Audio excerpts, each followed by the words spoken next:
Hey hi guys, welcome to Peter Vlogs Tamil. நான் தான் உங்கள் பீட்டர் பிரசாந்த். இப்போ பார்த்தீங்கன்னா நம்ம பல்சர் 220க்கு வந்து டிஸ்க் பேடு வந்து நம்ம மாற்ற போகிறோம். இப்போ வந்து நம்ம வண்டிக்கு வந்து நம்ம டிஸ்க் பேடு வந்து நம்ம சேஞ்ச் பண்ணிடலாம்.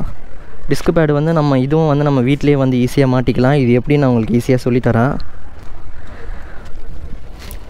ஃபஸ்ட்டு பார்த்திங்கன்னா நம்ம ஃப்ரண்ட்டு டிஸ்க் பேடை கழட்டிடலாம். ஃப்ரண்ட்டு டிஸ்க் பேடு ஃபஸ்ட்டு கழட்டணுன்னா இந்த ஏபிஎஸ் போல்டு வருது பார்த்திங்களா, 10mm போல்ட்டு, இதை வந்து நம்ம ஃபஸ்ட்டு கழட்டணும். இந்த ஏபிஎஸ் போல்டை வந்து நம்ம ஆல்ரெடி லூஸ் பண்ணிட்டோம். இதான் அந்த ஏபிஎஸ் போல்டு. இதை கழட்டினிங்கன்னா இந்த ஏபிஎஸோட சென்சார் கேபிள் வந்து வெளியில் வந்துடும். நெக்ஸ்ட்டு இது வந்து 12mm போல்டு, இதையும் வந்து நம்ம கழட்டி வச்சிட்டோம். இதை கழட்டிட்டு இப்படி நம்ம ஷேக் பண்ணி எடுத்தோன்னா இந்த கேலிப்பர் வந்து வெளியில் வந்துடும். டிஸ்க் பேடு வந்து நம்ம ஆல்ரெடி கழட்டி பார்த்துட்டோம். டிஸ்க் பேடு பார்த்திங்கன்னா இதுதான்.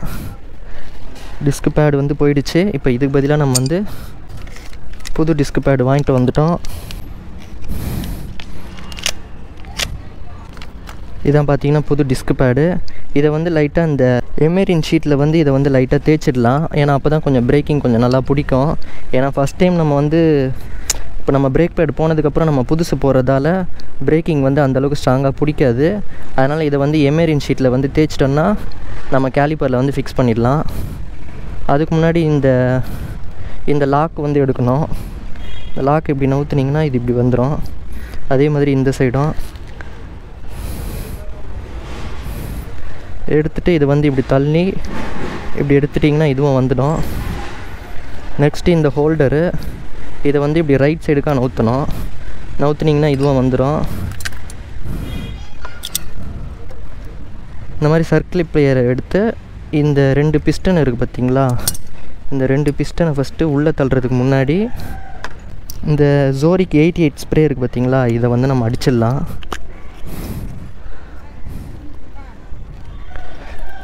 இந்த பிஸ்டன் இருக்குது பார்த்திங்களா, இந்த 2 பிஸ்டனும் உள்ளே தள்ளுறதுக்கு முன்னாடி இந்த பிஸ்டனோட கேப்பில் வந்து நம்ம இந்த மாதிரி WD-40 இல்லை இந்த மாதிரி ஜோரிக் 88 ஸ்ப்ரே வந்து அடித்தோன்னா கரெக்டாக இருக்கும். இப்போ வந்து நம்ம இதை உள்ளே தள்ளிடலாம்.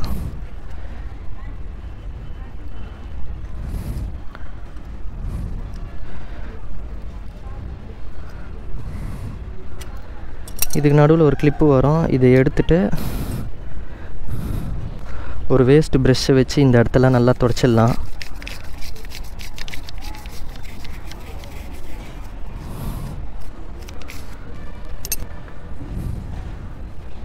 துடைச்சிட்டு திருப்பவும் இதே இடத்துல இந்த கிளிப்பு வந்து இந்த சென்டராக இந்த இடத்துல வச்சுட்டு இப்படி லைட்டாக ப்ரெஸ் பண்ணிங்கன்னா உக்காந்துடும்.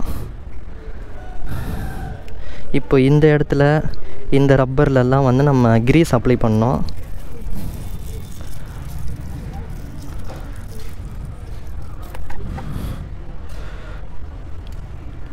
இந்த இடத்துல கிரீஸ் அப்ளை பண்ணால் தான் கொஞ்சம் அந்த பிரேக்கிங் மூமெண்ட்டு கொஞ்சம் நல்லாயிருக்கும்.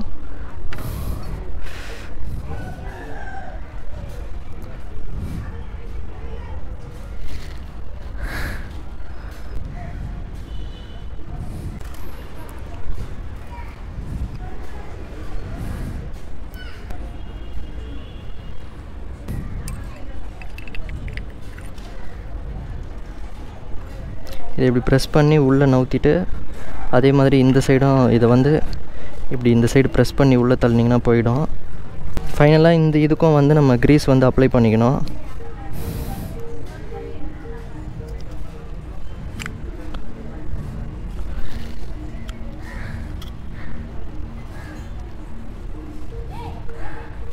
நடுவில் கொஞ்சம் கேப் வச்சுக்கோங்க.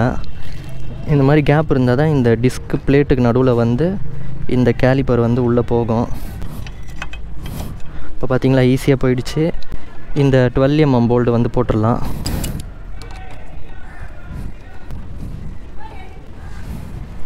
நம்ம வந்து கேலிப்பர் போல்டு போட்டோம். இப்போ next ABS bolt. ABS bolt compulsory போட்டுருங்க. எவ்வளோ கிலோமீட்டர் ஸ்பீடு போகுதுன்னு டிஸ்பிளேயில் காட்டாது. இப்போ வந்து நம்ம மேலே பிரேக் அப்ளை பண்ணோம்னா அப்படியே நமக்கு லூஸாக இருக்கும்.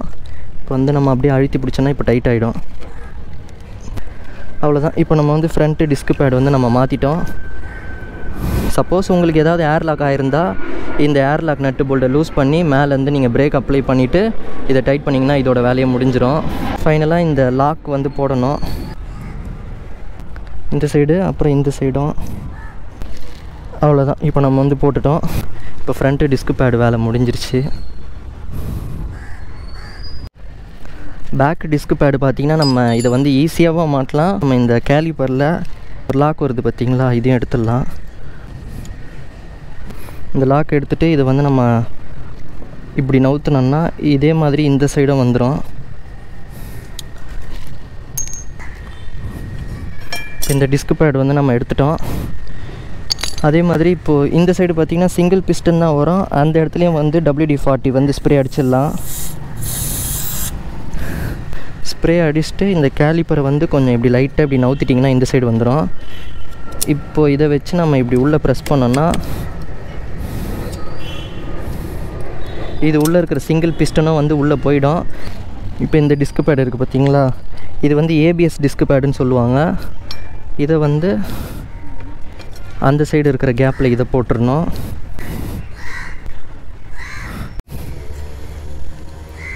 இதுலேயும் வந்து நம்ம க்ரீஸ் அப்ளை பண்ணிட்டோம். இந்த 2 டிஸ்க் பேடையும் உள்ளே நம்ம போட்டுட்டோமா, கரெக்டாக அதோட கேப்பில் நம்ம வந்து இதை போட்டுட்டு பிரேக் பெடல் அழுத்தினோன்னா இந்த இடத்துல வந்து நமக்கு பிரேக் பெடல் வந்து இப்போ நமக்கு லூஸாக இருக்கும். நம்ம அப்படியே ப்ரெஸ் பண்ணிகிட்டே இருந்தோன்னா டைட் ஆகிடும். இப்போ வந்து இந்த இடத்துல பார்த்திங்கன்னா நமக்கு பிரேக் வந்து லோட் ஆகிடுச்சு. இப்போ பார்த்திங்கன்னா இந்த 2 லாக்கும் போட்டுடலாம். இந்த 2 லாக்கும் போட்டுடலாம். இப்போ வந்து நமக்கு பேக் டிஸ்க் பேடும் வந்து ரெடி. டிஸ்க் பேடு மாற்றிட்டதுக்கப்புறம் பிரேக் கொஞ்சம் ஆவரேஜாக தான் இருக்கும். நம்ம வந்து ஓட்ட தான் அந்த பிரேக் பேடு தேய தான் வந்து நமக்கு கரெக்டாக இருக்கும். கைஸ், இப்படி தான் பார்த்தீங்கன்னா ஃப்ரண்ட்டு டிஸ்க் பேடும் பேக் டிஸ்க் பேடும் இப்படி தான் வந்து மாற்றணும். இதுலேயும் வந்து சப்போஸ் ஏர் லாக் எடுக்கணுன்னா அந்த ஏர் லாக்கோட நட்டை வந்து லூஸ் பண்ணிவிட்டு பிரேக்கை அப்ளை பண்ணிவிட்டு போல்டோட பிரேக்கை வந்து டைட் பண்ணிட்டதுக்கப்புறம் தான் பிரேக்லேருந்தே வந்து கால் எடுக்கணும். இந்த மாதிரி பண்ணிங்கன்னா உங்களுக்கு டிஸ்க் பேடு வந்து நம்ம வீட்டிலே வந்து ஈஸியாக பண்ணிக்கலாம். நான் வந்து ரெகுலராக வந்து இப்படி தான் டிஸ்க் பேடு வந்து நான் சேஞ்ச் பண்ணுறேன். 220க்கு வந்து டிஸ்க் பேடு சேஞ்ச் பண்ணது வீடியோ பார்த்துருப்பீங்க. இதே மாதிரியே ட்ரை பண்ணுங்கள். உங்கள் வண்டிக்கு வந்து ஈஸியாக நம்ம டிஸ்க் பேடு வந்து வீட்டிலே மாற்றிக்கலாம். ஓகே, மறக்காமல் நம்மளோட யூடியூப் சேனலை சப்ஸ்கிரைப் பண்ணிக்கோங்க. Tata, bye by.